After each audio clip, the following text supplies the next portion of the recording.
Véritable success story de la radio Espace Guinée, les grandes gueules, détentrices des meilleurs scores radio en Guinée, de la meilleure émission talk show, a donné le créneau horaire du départ au bureau et du retour à la maison, récoltant depuis des années consécutives le titre d'émission la plus écoutée en Guinée, toutes catégories confondues. Un grand total de plus de 5 millions d'auditeurs ont été fidèles au talk show Les GG, diffusé jour après jour sur toutes les stations du réseau Adafo Média de 9h à 10h30, un exploit qui restera longtemps dans les annales de la bande FM en Guinée. Notre invité est avec nous dans ce studio. Bonjour Madame Nadia Naman. Bonjour Monsieur Diallo. Bienvenue. Merci. Le plaisir de vous accueillir dans cette émission. Allez-y. Alors Madame Nadia, vous avez certainement écouté votre prédécesseur, Madame Domani Doré, qui semblait dire que le débat, ou qui dit clairement que le débat politique est pluriel, et que les femmes au Palais du Peuple qui ont brandi la pancarte pour la nouvelle constitution sont dans leur rôle.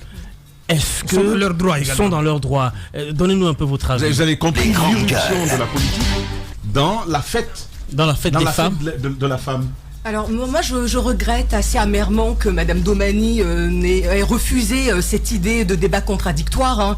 Mais il faut dire que ça ne me surprend guère parce que le chef de l'État en 2010 avait refusé d'affronter le chef de file de l'opposition et que là on avait une occasion formidable plutôt que de se battre, de débattre sur le fond, parce que moi je suis très très sensible au respect de vos auditeurs qui ne faut rappeler au sérieux. Il faut rappeler donc, que je tenais à le. Il faut rappeler qu'elle n'était pas prévenue. Elle n'était pas prévenue. Écoutez, pour ce face à face, c'est important. Alors, cela dit, revenons à cette question effectivement de liberté d'expression.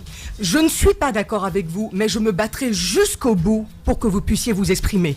Mais, cela dit, ne peuvent prétendre au bénéfice de la liberté d'expression ceux qui en usent de manière perverse. Or, à quoi est-ce qu'on a assisté? On a assisté à la diffusion de messages dont la nature met en danger les fondements même de notre République, les fondements de paix et de justice. Et je suis désolée, en tant que politique, il faut plutôt agir en termes de responsabilité plutôt qu'en termes de liberté.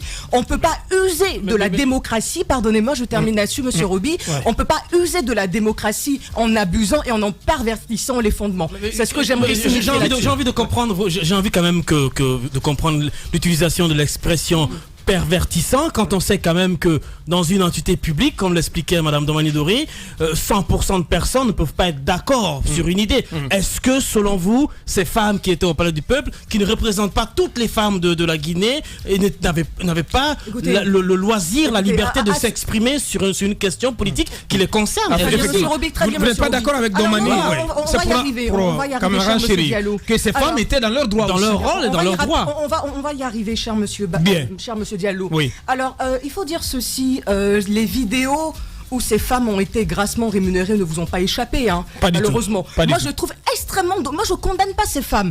Tous ceux qui leur font un mauvais procès, mais c'est malvenu. Je leur en veux pas, il faut se garder de toute condamnation définitive vis-à-vis de ces femmes. Leur ignorance est exploitée, leur misère est exploitée, et leur naïveté, pardonnez-moi, leur naïveté, Monsieur Onnier, leur naïveté est également exploitée. Moi, je ne condamne absolument pas ces femmes, c'est plutôt des personnes, parce qu'elles font office de bouc émissaire, hein. On a des personnes, des maîtres d'œuvre tapis dans l'ombre, confortablement assis, qui tirent les ficelles, et c'est d'une lâcheté extraordinaire. Ces femmes-là sont nos mamans, et il est de la responsabilité des partis politiques que nous sommes de faire œuvre de pédagogie vis-à-vis d'elles, pour leur expliquer à quel point le projet qu'elles portent est porteur de germes extrêmement dangereux pour la quiétude de ce pays, et cette République est déjà faible. Bien, allez-y, ma frère. Qu'est-ce que vous dites par rapport à l'autre partie, ces autres femmes qui sont sorties, qui ont brandi d'autres pancartes comme quoi un troisième mandat. Non, un troisième mandat. Écoutez, ces femmes qui étaient là se sont exprimées sur la question du troisième mandat. Votre président les a d'ailleurs félicités. Hein.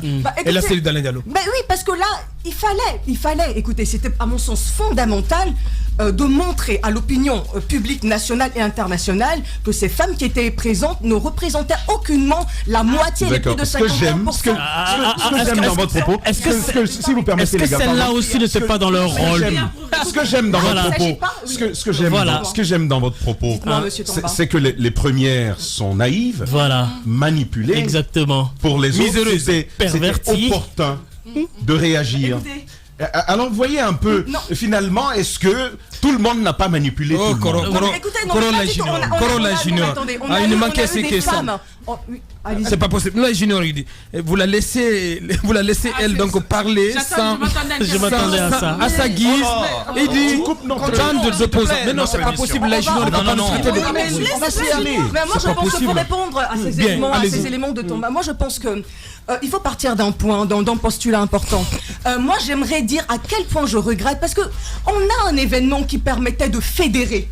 On a un événement qui permettait de parler de la journée internationale des femmes. En lieu et place de la journée internationale des femmes, on avait la journée internationale du plébiscite dans le 3e mandat en faveur du président Alpha Condé. Je termine là-dessus. J'aimerais quand même que l'on revienne à l'essence même de la journée des femmes. C'est quoi la journée des femmes?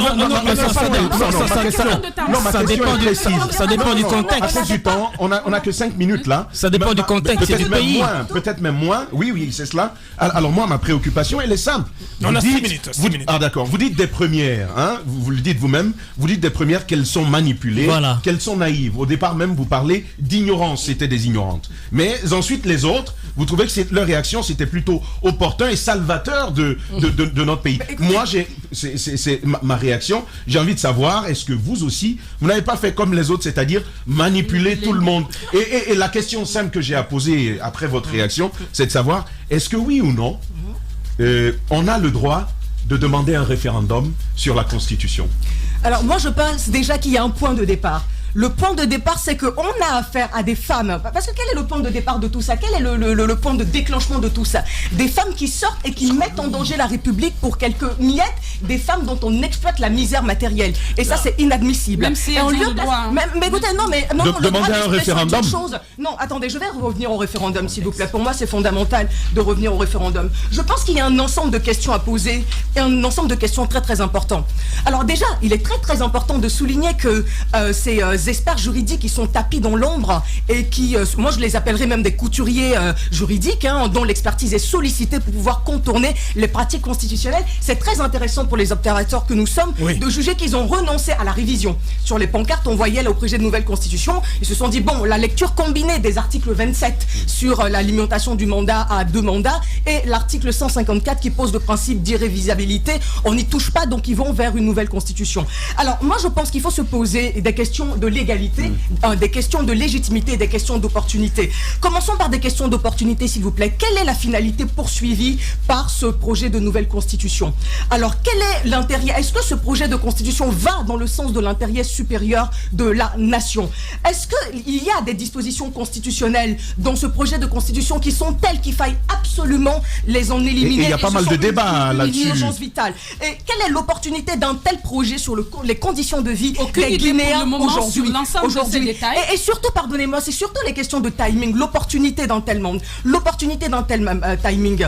Si on considère, si l'on admet que cette constitution est illégitime, alors il faut à ce moment-là admettre que le chef de l'exécutif est illégitime, le gouvernement est illégitime, tous les appareils de l'État sont illégitimes, toutes les sources du pouvoir qui procèdent de la constitution sont illégitimes. Donc là, c'est absolument pas possible.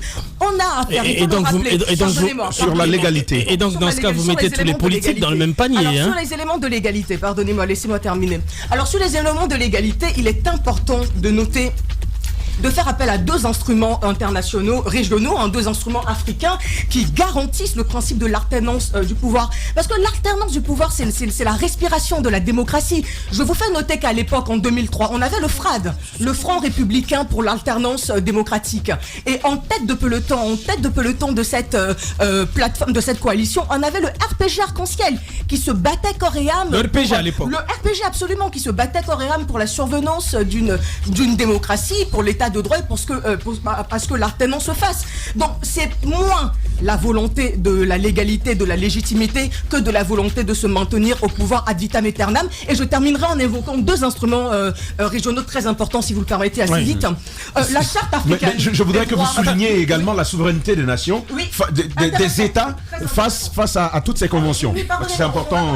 Conventions qu'elles ont signées et ratifiées. Oui, même si on a signé, ratifié. Signé et ratifié. Oui, Mara, il y a la souveraineté.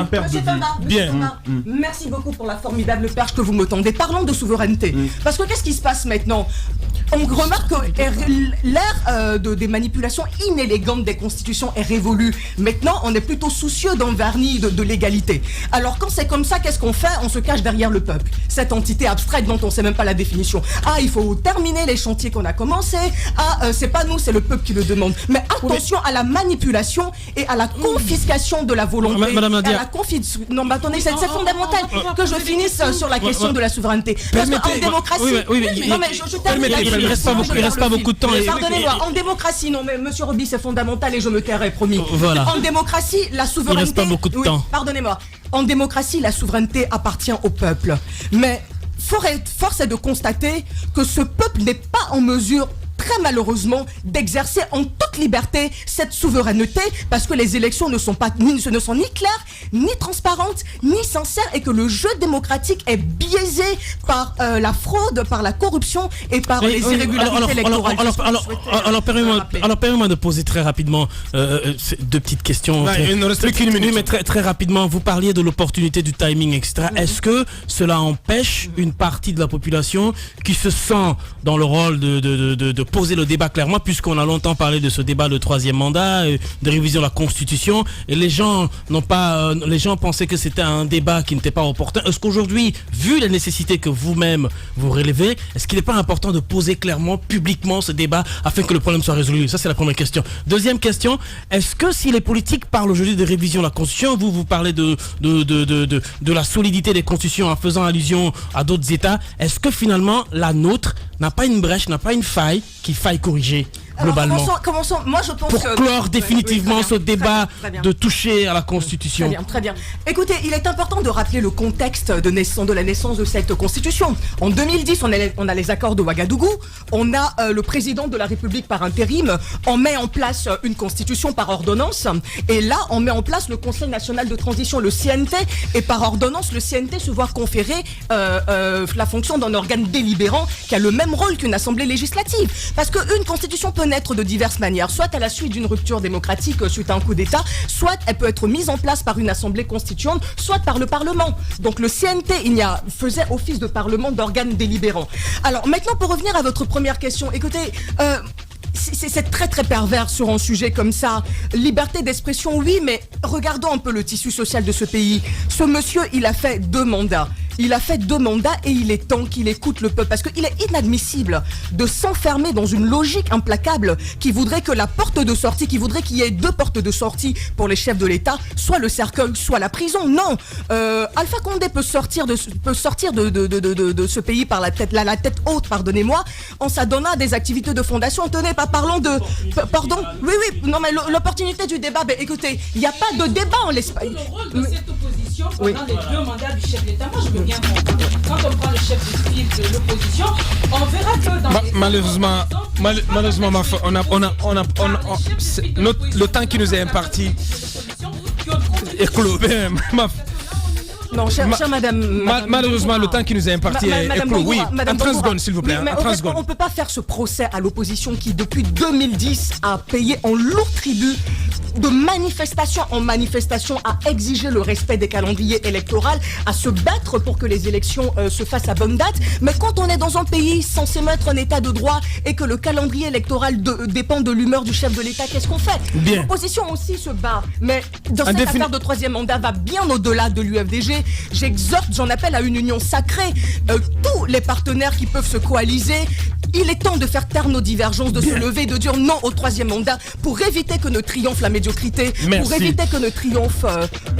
Bien, Madame Nadia Naman, elle est chef de cabinet du président de l'UFDG, elle était notre invitée, le temps était court. Ce que nous allons faire, c'est de remettre ce débat et on va la réinviter dans ce studio pour une interview beaucoup plus en profondeur. Et ces questions, on termine là-dessus. Pourquoi Macky Sall a changé la constitution pour ramener le septennat au quinquennat et pourquoi Jacques Chirac a changé la constitution en ramenant le septennat au quinquennat. Là, c'est un leader politique qui pose ces questions.